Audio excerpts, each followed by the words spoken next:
Assalamualaikum warahmatullahi wabarakatuh. Innal hamdalillah nahmaduhu wa nasta'inuhu wa nastaghfiruh wa na'udzu billahi min shururi anfusina wa min sayyiati a'malina may yahdihillahu fala mudhillalah wa may yudlil fala hadiyalah. Oke guys, bagaimana kabar kalian semuanya? Semoga kita disehatkan oleh Allah Subhanahu wa taala.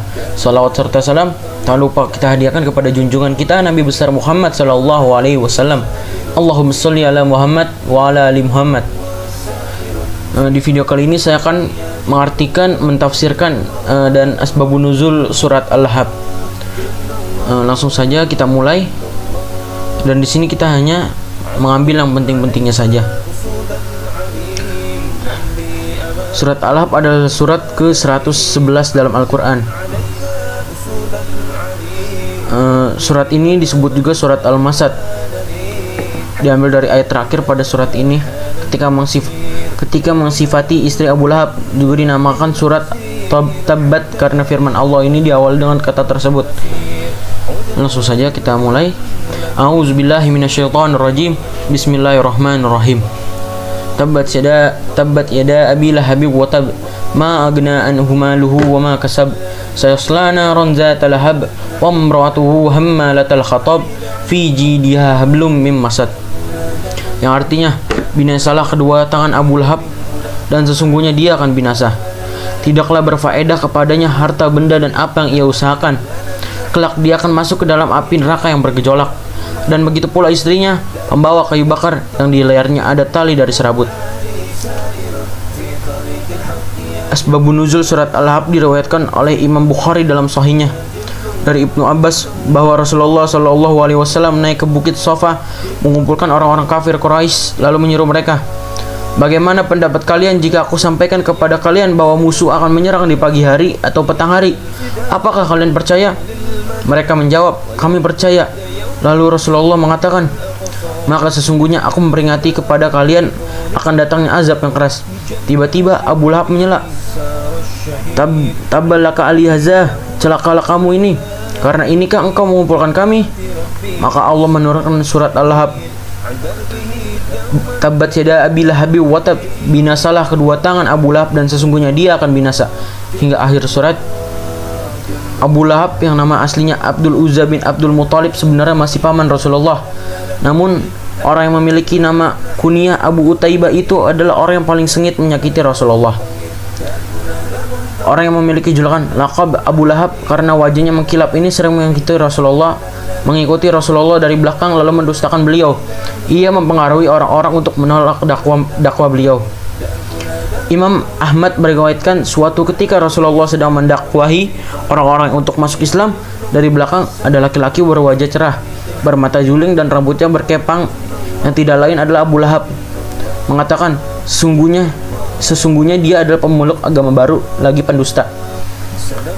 Surat Al-Lahab ini merupakan ancaman balasan dari Allah untuk Abu Lahab dan istrinya yang tak kalah sengit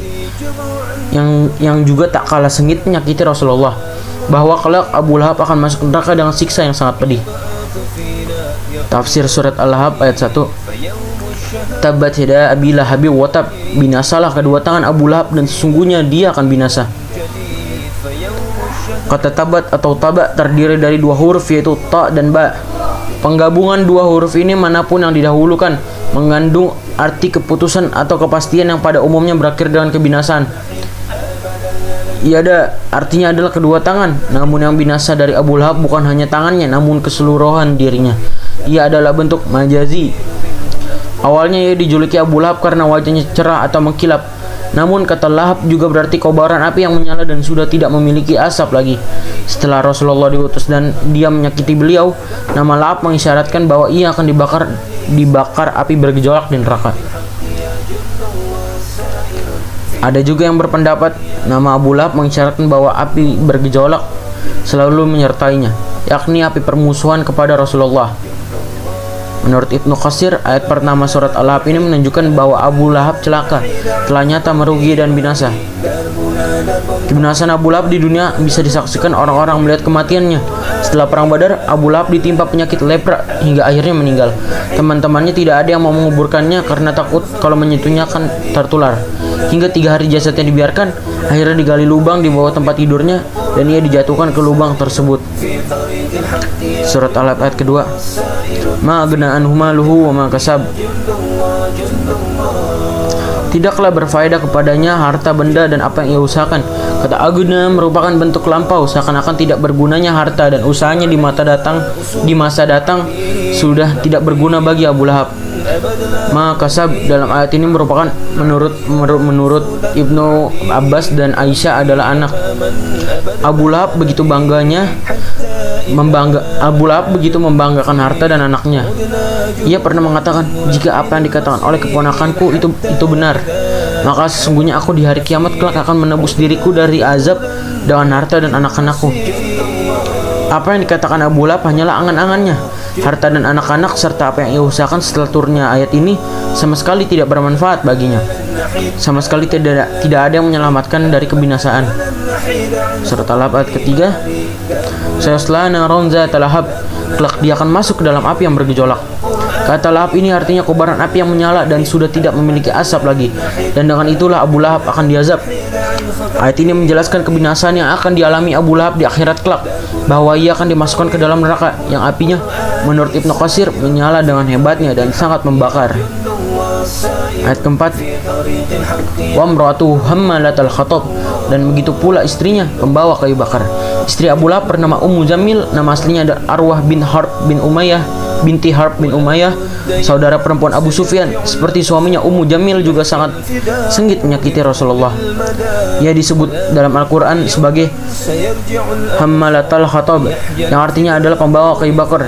Ia pernah meletakkan ranting-ranting berduri di jalan dilalui oleh Rasulullah SAW. Kalimat hammalatal hatab yang juga berarti pembawa isu dan fitnah. Ummu Jamil suka mengejek Rasulullah sebagai orang fakir. Ayat kelima. Fi jidiha hablum mim masad, yang di lehernya ada tali dari serabut. Kata jid artinya adalah leher. Kata ini biasa digunakan untuk menggambarkan keindahan leher wanita yang dihiasi dengan kalung. Kata masad adalah jenis tali yang berasal dari pohon al-masad yang tumbuhnya di Yaman dan dikenal sangat kuat. Masad juga berarti tali yang terbuat dari serabut. Ayat ini menggambarkan betapa hinanya dia. Bagian tubuh yang seharusnya indah justru terjerat dengan tali yang terbuat dari sabut. Ibnu Jarir menunturkan istri Abu Lahab memiliki sebuah kalung mewah yang sangat mahal. Ia mengatakan, sesungguhnya aku akan menjual kalung ini untuk biaya memusuhi Muhammad. Maka Allah menghukumnya dengan tali dari api neraka yang dikalungkan di lehernya. Ketika mentafsirkan ayat ini, Mujahidin mengatakan bahwa maknanya adalah pasung leher yang terbuat dari besi. Oke, mungkin cukup sekian dulu untuk penjelasan tafsir asbabun nuzul dan mengartikan surat Al-Lahab-nya. Oke, mohon maaf jika ada salah kata. Wabillahi taufiq wal hidayah. Wassalamualaikum warahmatullahi wabarakatuh.